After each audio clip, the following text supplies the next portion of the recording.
Então, vamos usar 15 minutinhos aí de aperfeiçoamento da nossa condição de entendimento daquilo que nós estamos fazendo aqui, né? Porque, eventualmente, nós temos que justificar aquilo que nós fazemos para que aquilo que nós fazemos ou aquilo que nós façamos seja bem fundamentado e tenha estrutura de longo prazo. Se essas avaliações não forem feitas gradativamente ou gradualmente, ou eventualmente, a tendência os hábitos se cristalizarem e se tornarem hábitos. O nosso cérebro, ele é altamente adaptável. Então, tudo vira hábito. Inclusive, é assim que as pessoas superam hábitos negativos. Por exemplo, o hábito de fumar é substituído pelo hábito de não fumar.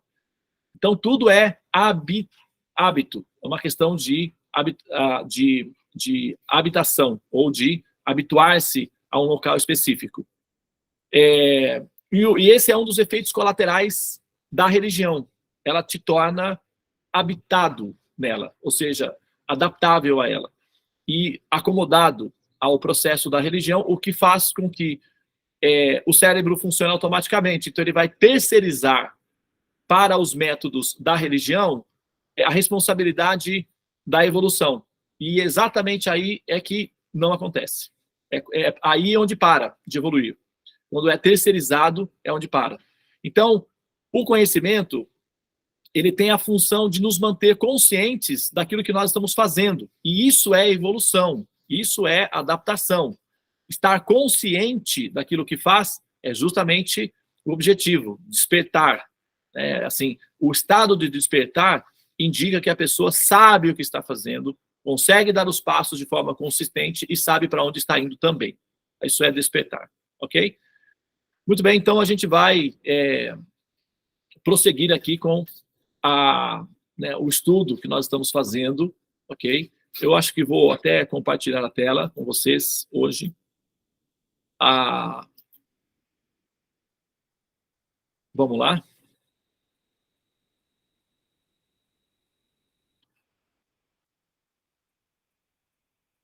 Muito bem, não sei se vocês vão poder acompanhar aí comigo, mas vamos lá. Vou pegar aqui.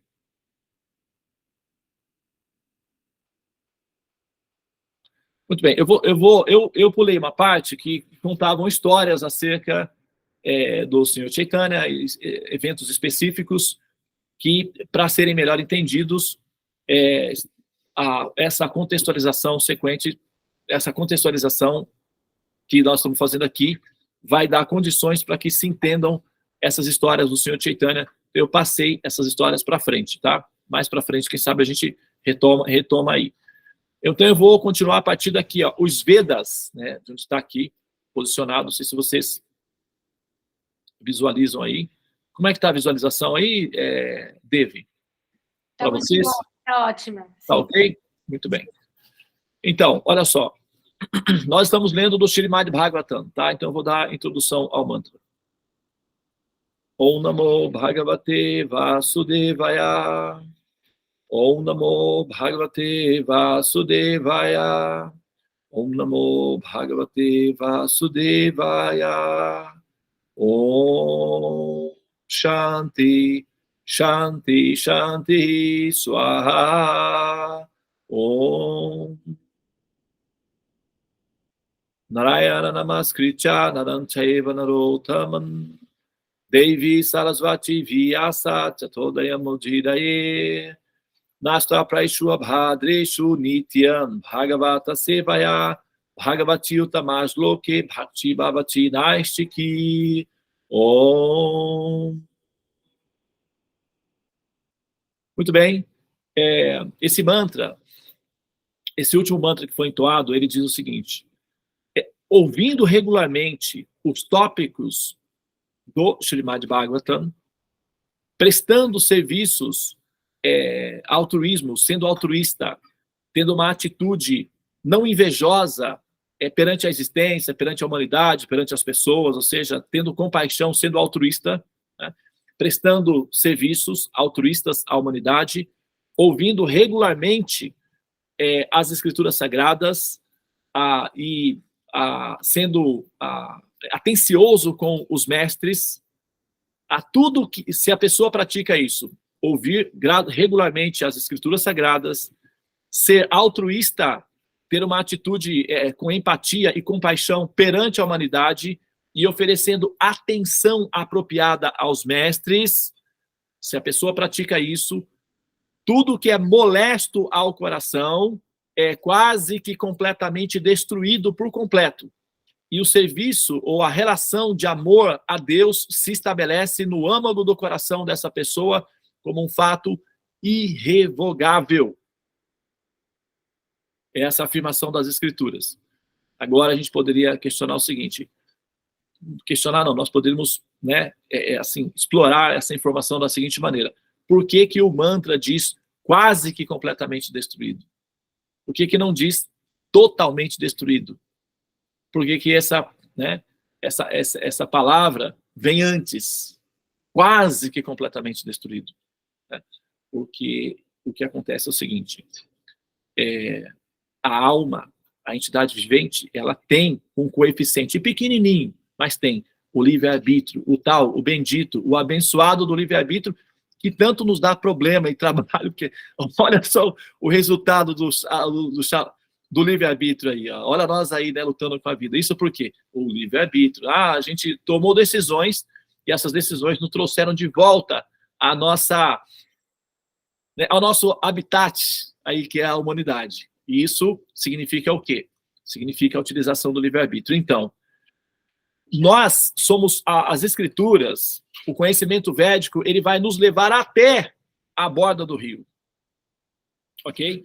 Entrar no barco, remar, é uma atitude que a pessoa tem que tomar.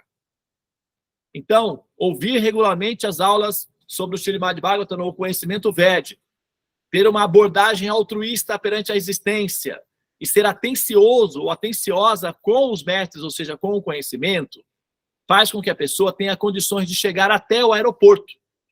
Aí é o equivalente de uma pessoa chegar ao aeroporto com o passaporte na mão, com o ticket na mão, com a bagagem, tudo certinho. Decidir entrar no avião é algo que a companhia não pode fazer por você. Você tem que fazer por si mesmo. Ela vai estar lá disponível. E você deve chegar, então, apresentar-se. Eu sou fulano de tal, eu gostaria de embarcar nesse avião. Pois não, madame, pois não, senhora, pois não, senhor, por favor, me acompanhe. Aí sim é a interação. Então, o conhecimento, ele vai nos levar até a margem diante do absoluto, diante da possibilidade. Entrar nessa possibilidade é uma decisão que caberá a cada um de nós, e essa decisão nós tomaremos de acordo com o coeficiente de conhecimento que nós estamos cultivando no coração, e a decisão final deverá aparecer. Normalmente, as pessoas tomam a decisão final, né? E a decisão final é despedir-se da humanidade. Né? A vida ser utilizada como um ato de despedir-se da humanidade sem ressentimento, sem mágoas no coração, com gratidão, inclusive levando com você aqueles que você ama, possivelmente, de preferência. Né? Se você for radical no sentido do amor, você também poderá incluir na sua cesta de transcendência, ou no seu movimento de ascensão, aqueles que estão ligados a você emocionalmente, ou aqueles que você está entrelaçado emocionalmente por amor. Então, isso também é admissível. Né? Só para fechar aqui esse raciocínio, vou dar uma pequena metáfora aqui. Tá? Por exemplo, recentemente a minha filha foi contratada para trabalhar numa empresa, só que é fora do país. Então essa empresa, olha só que inteligente a empresa. Essa empresa sabe que esse funcionário, ele está longe da família. Esse funcionário, se ele for obrigado a viver longe da família há muito tempo, ele pode sofrer, ele pode desenvolver depressão, melancolia, desânimo, a produtividade no trabalho pode cair. A empresa sabe disso. E normalmente, como são meninas, normalmente são apegadas. Né? A maioria desses funcionários assim, são meninas. Então as meninas são muito mais apegadas ao princípio família, porque elas têm útero. Elas se identificam muito com mães, porque elas são mães. Então elas se identificam muito com a família. Então elas não conseguem viver isoladas da família, muito tempo sem que isso as adoeça ou as entristeça de maneira muito radical. Então, o que a empresa faz? A empresa colocou à disposição da minha filha passagens aéreas em condições absolutamente favoráveis para que essa família possa, eventualmente, ter contato com essa pessoa e essa pessoa pode ter contato com a família. Então, eles não isolam, eles juntam os membros para que esse membro seja feliz e seja sustentada a posição em que ela foi colocada, porque a empresa tem interesse nessa pessoa específica, nesse funcionário. Mas para que esse funcionário se mantenha produtivo, a empresa tem que ceder ao quê? O bônus para que a família possa ter acesso a essa pessoa com frequência, para que ela não se sinta entristecida e tal. Isso é um ato simplesmente pragmático, inteligente. Né?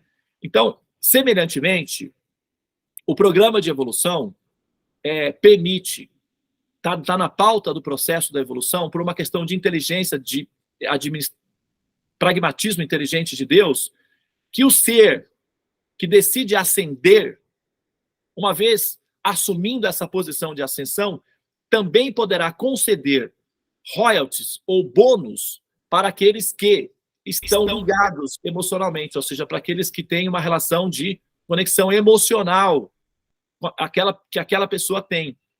Então, aqueles que você amar, aqueles que você está ancorado emocionalmente, são aqueles que vão manter você presos a essa ilusão. Então, o que você faz? Coloca eles dentro da sua, entendeu? É muito mais prático, do ponto de vista da inteligência de Deus, incluir essas pessoas para ter você, do que excluí-las e perder você. Então, o ser que ascende é muito raro, é muito auspicioso, é muito especial. Então, para o Supremo, é muito mais prático incluir aqueles que você ama do que fazer você pensar que você tem que sofrer eternamente longe daqueles que você ama. Então, é mais prático isso daí. Portanto, na medida em que você vai ouvindo essas escrituras, isso vai te purificando.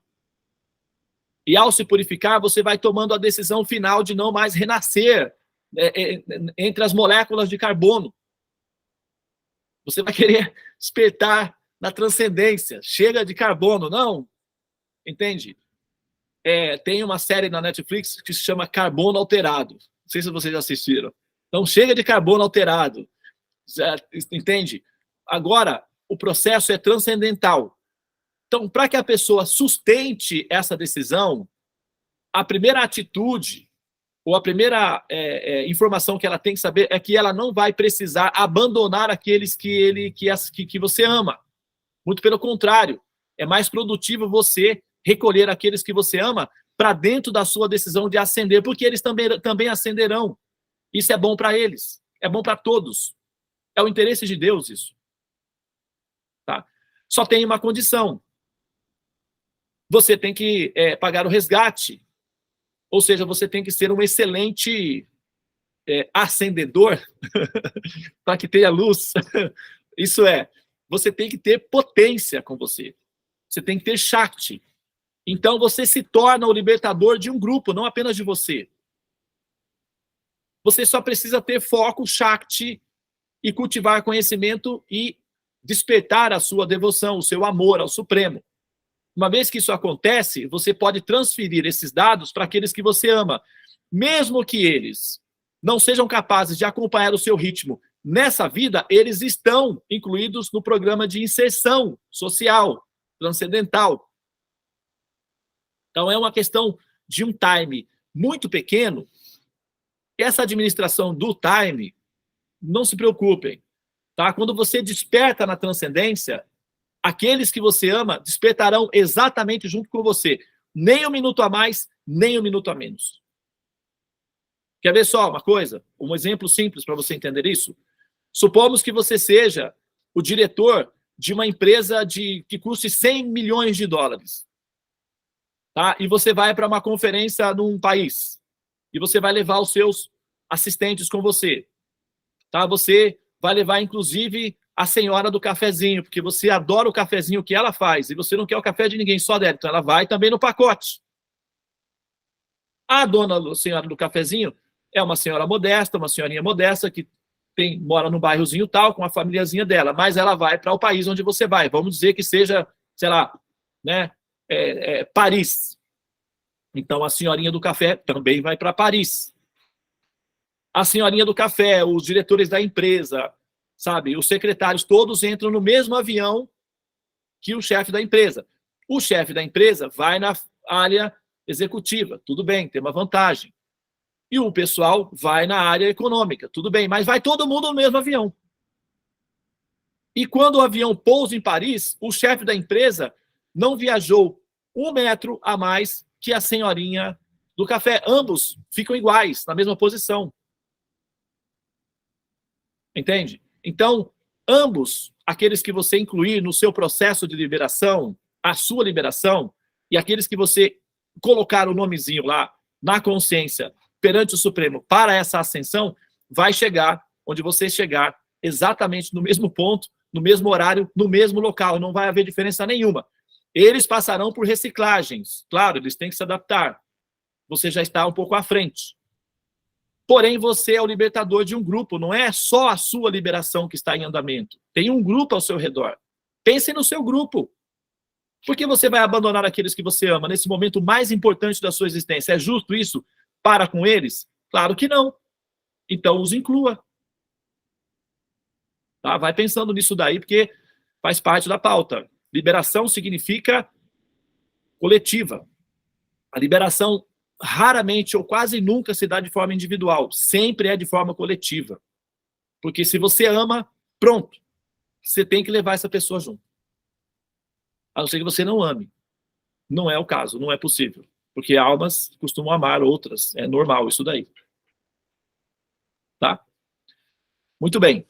Então, vamos dar sequência aqui no que nós, né, na leitura que nós estamos fazendo. Olha, esse é do Srimad Bhagavatam, nós estamos na parte de introdução. E aí é dito que os Vedas e os Puranas, Puranas são histórias, é a parte mitológica dos Vedas. Contam as histórias, as metáforas, né, aquela coisa de, sabe, envolver a nossa mente nos conhecimentos, através das metáforas, da mitologia, das histórias, etc. Os Vedas e os Puranas têm o mesmo objetivo. Qual? Eles determinam a verdade absoluta, que é superior a todas as outras coisas. A verdade absoluta é compreendida, em última análise, como a absoluta personalidade de Deus, com poder controlador absoluto. Como tal, a absoluta personalidade de Deus tem que ser completamente plena de opulência, força, fama, beleza, conhecimento e renúncia. Né? Renúncia. Não obstante, afirma-se surpreendentemente que a transcendental personalidade de Deus é impessoal. Surpreendentemente, a palavra é usada, porque, assim, olha só, gente, aqui está falando renúncia absoluta. Vou dar um exemplo da renúncia absoluta do Supremo Absoluto. Quando nós despertamos na transcendência, a ideia de Deus desaparece. Não há reconhecimento dessa pessoa como tal. Esse ser, ele não exige, ele não coloca na pauta, a ideia de que os seres precisam me reconhecer como Deus. Essa questão, esse posicionamento de Deus enquanto Deus é didática. Ela só funciona para as alminhas que estão condicionadas e que precisam começar a entender a questão da discriminação, das diferenças e tal, para poder se posicionar de forma adequada. A ideia de Deus não existe na transcendência. Ninguém entende Deus na transcendência. Não há Deus na transcendência. Não há Deus, não há conceito de Deus, não há percepção de Deus. Quando a alma desperta na transcendência, ela lida com ela, é uma pessoa que ela ama, só não há necessidade de que a alma entenda que esse ser é Deus. O conceito de Deus é didático, é funcional, ele é um conceito funcional e descartável. Ele fica apenas no campo da evolução. Uma vez que o ser ascendeu, essa concepção dessa pessoa enquanto Deus desaparece e a única coisa que permanece é a intuição de amor a essa pessoa. Já é o suficiente. O que essa pessoa deseja é ser amada e não adorada. Essa ideia de que Deus cria as almas para ser adorado é uma ideia primitiva, assim, bem rudimentar do conceito de Deus. Inclusive, transfere a ele uma qualidade que ele não tem, que é de ser um ser egocêntrico. A suprema personalidade de Deus é um princípio amável, um ser amável. Então, ele gosta de amor. Amor é muito melhor do que adoração. É muito mais prazeroso. Então, a alma, quando desperta na transcendência, ela desperta com o sentimento de amor à pessoa. Portanto, a adoração não é necessária mais. Por exemplo, amizades, né? Amor. Você tem a sua casa, eu tenho a minha, e ela é fechada. Mas se de repente alguém conquista o seu coração, essa pessoa pode entrar na sua casa, abrir a sua geladeira e comer o que tem dentro, e você vai ficar feliz. Normalmente você não permite às pessoas fazerem isso.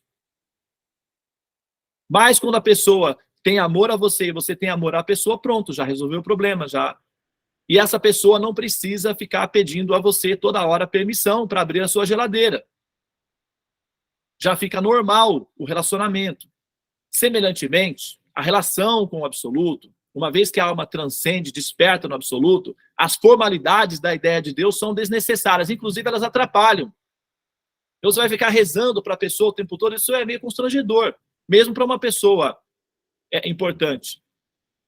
Se você é uma pessoa importante e você tem, vamos dizer, na empresa um funcionário que te reverencia constantemente, mas se de repente essa pessoa, esse funcionário, vamos supor, casa com a sua filha, e em casa ele vai ficar te reverenciando da mesma forma como faz na empresa, fica estranho, fica esquisito, atrapalha tudo. Não tem como. A relação muda. Né? O amor inclui já o respeito, porque uma pessoa que ama não vai fazer nada para magoar, para destratar, para ofender. Muito pelo contrário, uma pessoa que ama vai sempre querer fazer algo para agradar a outra pessoa. Então, o respeito, a questão da adoração já ficou para trás, há muito tempo.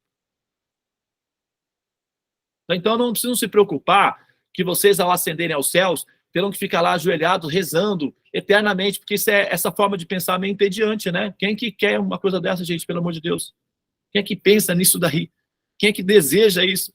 Vou para o céu fazer o quê? Rezar eternamente. Ai, meu Deus, vou perder o Ubatuba nas férias, não tem como.